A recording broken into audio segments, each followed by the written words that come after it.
સ્વાગત છે। રાજકોટ જિલ્લાના ધોરાજીના જેતપુર રોડ પર ટ્રાફિક જામ સર્જાતા અડધો કિલોમીટર જેટલી લાંબી લાઈન લાગી। પ્રાપ્ત માહિતી અનુસાર ધોરાજીના સ્વાતિ ચોકથી નાગરિક બેંક સુધી અસંખ્ય વાહનોની લાંબી લાઈન લાગી હતી। નાના મોટા વાહનોને અવરજવરમાં મોટી મુશ્કેલીઓ સહન કરવાનો વારો આવ્યો।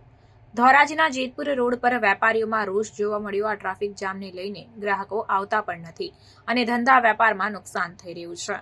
ધોરાજીના કોંગ્રેસ પ્રમુખ દિનેશભાઈ વોરાએ જણાવ્યું કે જે તે સમયે કોન્ટ્રાક્ટરની ભાજપ આગેવાનો તેમજ માર્ગ અને મકાન વિભાગની બેદરકારીના કારણે લોકો વેપારીઓ વાહન ચાલકોને મુશ્કેલીઓ સહન કરવાનો વારો આવ્યો છે। જીતુભાઈ, ટ્રાફિક સમસ્યા શું છે?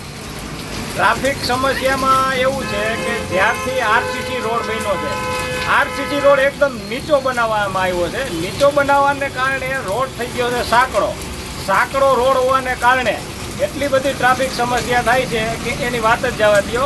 અને આ રોડ ઉપર સ્કૂલો છે ઘણી બધી, અને મેઇન રોડ છે ધોરાજીનો, હાટસમો રોડ કહેવાય છે એને, એટલે ટ્રાફિકની અવારનવાર સમસ્યા રહે છે અને અકસ્માતનો પણ મોટામાં મોટો ભય રહે છે આ રોડ ઉપર।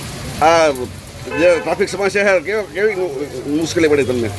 મુશ્કેલી તો જો અત્યારે અમારે કોઈ ગ્રાહક પણ આવતું નથી, રોડ ઉપર ગાડી પાર્ક ન થાય, બાઇક પણ પાર્ક નહીં થઈ શકતું, એટલે તો પછી ગ્રાહક નથી આવતા, એટલે મંદીનો માહોલ પણ એવો બધો છે। આ ટ્રાફિક સમસ્યા કેટલા સુધી છે? આ ટ્રાફિક સમસ્યા અવેડા ચોકથી લઈ અને નાગરિક બેંક સુધીની મોટામાં મોટી ટ્રાફિક સમસ્યા છે। શું કહેશો આ બાબતે? આ બાબતે હવે તંત્ર સૂતું છે, તંત્ર જાગે ત્યારે ટ્રાફિક સમસ્યા હલ થાય, મારું એવું માનવું છે। મારું નામ દિનેશભાઈ વોરા, શહેર કોંગ્રેસ પ્રમુખ ધોરાજી। ધોરાજી શહેરની મધ્યમાંથી માર્ગ અને મકાન વિભાગનો રોડ નીકળે છે। આ રોડની કામગીરી હમણાં જ તાજેતરમાં કરવામાં આવી, પણ અણઘડ રીતે આ કામગીરી કરવામાં આવી છે, જેને કારણે લોકોને ખૂબ જ મુશ્કેલીનો સામનો કરવો પડે છે। આ રોડ છે 2.5 થી 3 ફૂટ ખોદી નાખવામાં આવ્યો છે, ત્યારબાદ બનાવવામાં આવ્યો, જેને કારણે જે ગોંડલ બાપુના વખતની ફૂટપાથ હતી એ બિનઉપયોગી થઈ ગયેલ છે અને વાહનોનો ખૂબ જ ટ્રાફિક થાય છે, જેને કારણે સ્કૂલે જતા બાળકો, હોસ્પિટલમાંથી એમ્બ્યુલન્સો જતી હોય, રાહદારીઓને અનેક મુશ્કેલીનો સામનો કરવો પડે છે। અને આ જે નિર્ણય છે એ ભારતીય જનતા પાર્ટીના આગેવાનોના ઇશારે કરવામાં આવ્યો છે તેવું પણ અમને જાણવા મળ્યું છે।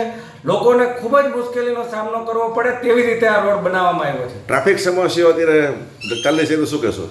આ રોડને કારણે અડધોથી 1 કિલોમીટર જેટલી ટ્રાફિક સમસ્યા થાય છે અને ચક્કાજામ થઈ જાય છે। ત્યારે આવા સંજોગોની અંદર જ્યારે એમ્બ્યુલન્સને પસાર થવું હોય તો પણ ન થઈ શકે અને દર્દીઓને મોતનો સામનો કરવો પડે તેવી પરિસ્થિતિ નિર્માણ થઈ છે।